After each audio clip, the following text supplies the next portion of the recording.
புத்திசாலி புலவரும் நெல்மணியும். வணக்கம் குழந்தைகளே, இன்று நாம் ஒரு புத்திசாலி புலவரும் நெல்மணியும் பற்றிய ஒரு சுவாரஸ்யமான கதையை கேட்கப் போகிறோம். இந்த கதையை ஆங்கிலத்திலும் பார்க்க விரும்பினால் டிஸ்கிரிப்ஷனில் உள்ள லிங்கை பார்க்கலாம். சரி, கதையை தொடங்கலாம். ஒரு ஊரில் அறிவில் மிகச்சிறந்த ஆனால் மிகவும் வறுமையில் ஒரு புலவர் வாழ்ந்து வந்தார். அவரிடம் பணமும் இல்லை, உணவும் மிகவும் குறைவாக இருந்தது. பல நாட்கள் பசியுடன் தூங்க வேண்டிய நிலை அவருக்கு ஏற்பட்டது. எப்படி இந்த வறுமையிலிருந்து நான் வெளியே வருவது என்று புலவர் யோசித்தது கொண்டிருந்தார். அவர் ஆழமாக யோசித்தார். அப்போது அவருக்கு ஒரு புத்திசாலித்தனமான யோசனை வந்தது. புலவர் ராஜாவை சந்திக்க முடிவு செய்தார். அவர் ராஜாவின் அரண்மனைக்கு சென்றார். அரண்மனை மிகப் பெரியதும் அழகானதுமாக இருந்தது. அங்கே புலவர் ஒரு சதுரங்க விளையாட்டு பலகையை பார்த்தார். ராஜா புலவரை பார்த்து கேட்டார், புலவரே, நீ என்ன விரும்புகிறாய்? புலவர் பணிவுடன் சொன்னார், அரசரே, எனக்கு பொன் வேண்டாம், வைரம் கூட வேண்டாம். இதை கேட்ட ராஜா மிகவும் அதிர்ச்சி அடைந்தார். புலவர் தொடர்ந்து கூறினார், தயவு செய்து சதுரங்க பலகையின் முதல் பெட்டிக்கு ஒன்று நெல்மணியை கொடுங்கள்.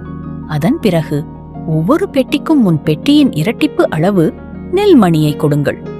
ராஜா சிரித்து கூறினார், இதுதான் உன் ஆசையா?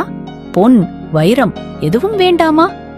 புலவர் சிரித்தபடி பதிலளித்தார், ஆம் அரசரே. ராஜா சம்மதித்தார். ஆனால் இந்த கணக்கின் ஆழத்தை அவர் புரிந்து கொள்ளவில்லை. ராஜா நெல்மணியை கொடுக்க ஆரம்பித்தார்.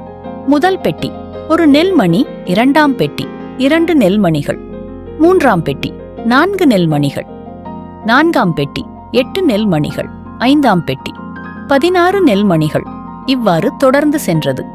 சிறிது நேரத்திலேயே சதுரங்க பலகையின் பாதி கூட நிரம்புவதற்கு முன் அரண்மனையில் இருந்த அனைத்து நெல்மணியும் தீர்ந்துவிட்டது. இதைக் கண்ட ராஜா மிகவும் அதிர்ச்சியடைந்தார். அப்போதுதான் புலவர் எவ்வளவு புத்திசாலி என்பதை ராஜா உணர்ந்தார். ராஜா கூறினார், புலவரே, நீ பணத்தில் ஏழையாக இருந்தாலும் அறிவில் மிகவும் பணக்காரன். நீ உண்மையிலேயே ஒரு புத்திசாலி. ராஜா புலவருக்கு உணவு, செல்வம், மரியாதை அனைத்தையும் வழங்கினார். அந்த நாளிலிருந்து புலவர் மகிழ்ச்சியாக வாழ்ந்தார். இந்த கதை மூலம் நாம் கற்ற பாடம், அறிவு செல்வத்தை விட மேலானது.